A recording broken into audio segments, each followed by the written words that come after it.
know if that old boat we left there about his Spanish, there is the left on the scoop. The bow of it up front. You know we'll have an egg floater. Today, I'm getting ready to immerse myself deep inside the waters of Silver Springs. I earnestly hope my explorations and maps help people gradually understand the value of upland recharge areas where rainfall seeps through the earth and soft limestone.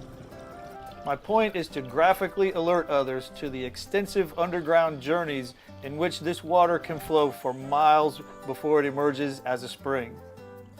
As it does, it may travel under septic tanks, fertilized land, and many, many wells. The cool part of the springs is they're kind of like a time capsule. Like right behind me here at Silver Springs, underneath the water, underneath the silt, underneath the algae is a vast array of artifacts from the whole history of Florida, from 40 million years ago to today.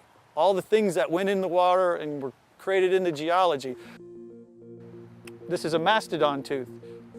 And all of the remains of everything that happened 10,000 years ago is right here in the bottom of this spring.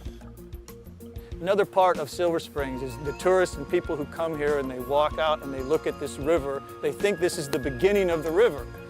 Actually, this is just where the river comes out of the ground. So as explorers into the aquifer, we go to try and put our nose in the flow and follow that water and see where these big aquifers are going. Although we are just learning about the precise science of our springs, anthropologist Dr. Daniel Britton first visited Silver Springs in 1856 and came away in awe of what he described as perfectly diaphanous liquid flowing from the earth. He regarded it as one of the great natural features of the North American continent, like Niagara Falls or the Grand Canyon. While Dr. Britton really nailed it on that one, the complexities of silver are simply not visible to the average above-ground tourist. As a result, it's more difficult for most people to fully appreciate the hidden geology of Silver Springs. In a way, we can think of Silver Springs as like the Grand Canyon, but with a lid. Undoubtedly, all of our springs fit that definition. Here, in one of my maps, we can see the configurations of the dark and hidden water-filled tunnels that feed the powerful Silver Glen Springs in the Ocala National Forest before it emerges from the earth.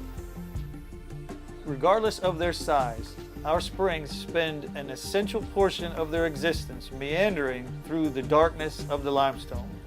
This is as true for the powerful first magnitude springs as it is for the smaller and more remote springs, some of which are still being discovered. And here at the Seminole State Forest, we have a microcosm of the Floridian Aquifer and its recharge area. Right over here is a very natural recharge area where all the rainwater comes down on this sand hill and runs underground and seeps out at the springs and the little rivers that we're getting ready to go walk to down here. Where you can take this model and really learn from it of how it works and where it goes and how easy it is to get polluted. Great thing about the Seminole State Forest is it's protected. So the rainwater and the recharge area that comes out here is very pristine.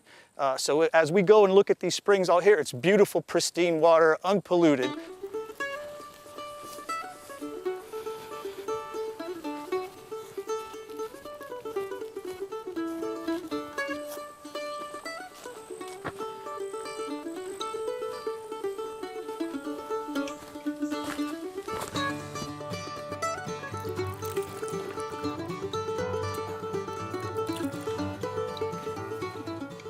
Such a beautiful slice of undisturbed Florida. Beautiful, pristine water coming out of a 5th magnitude spring, which is just as important as a 1st magnitude spring. Florida's sea bottom past is the fossils, the parts that made up the limestone. Some places they're scattered everywhere. Like here, we can just dig up in a handful of muck. Look at that. And there's riddled with fossils from a past age, Florida's sea bottom past. Here it's shark's teeth. These sharks swam here 20 million years ago as the limestone was formed.